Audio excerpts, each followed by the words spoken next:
অবশেষে বিসিবিতে তামিম ইকবাল খান, সেটিও এমনই একদিনে যেদিন অন্তর্বর্তীকালীন সরকারের যুব ও ক্রীড়া উপদেষ্টা আসিফ মাহমুদ সজীব ভুঁইয়া বিসিবিতে এলেন। একই সময়ে তামিম আসিফের আগমন, নেপথ্যে কারণ কি?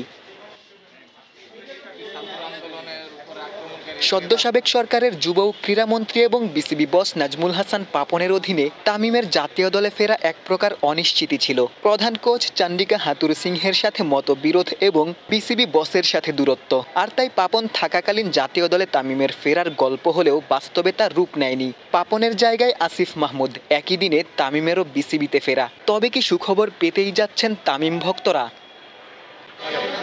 সকাল থেকেই খবর ছিল যুব ও ক্রীড়া উপদেষ্টা বিসিবিতে আসছেন। বিসিবির ইনফ্রাস্ট্রাকচার ফ্যাসিলিটিস পরিদর্শন এবং কর্মকর্তাদের সাথে মতবিনিময়ের জন্যই উপদেষ্টা মহোদয়ের আগমন। এ সময় সাবেক সংগঠকরা ফুল দিয়ে বরণ করে নিতে চাইলেও মাননীয় উপদেষ্টা রাজি হননি।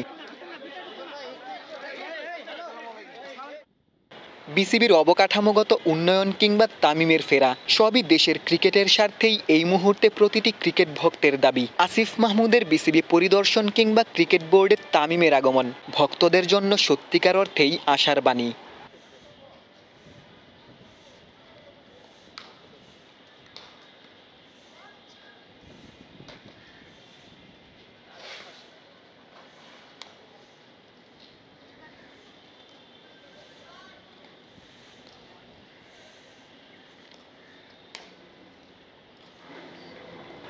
শেরেইবাংলা জাতীয় ক্রিকেট স্টেডিয়াম থেকে ক্যামেরায় আমিনুল ইসলাম সুজনের সঙ্গে গোলাম সারোয়ার, ক্রিকেট 97।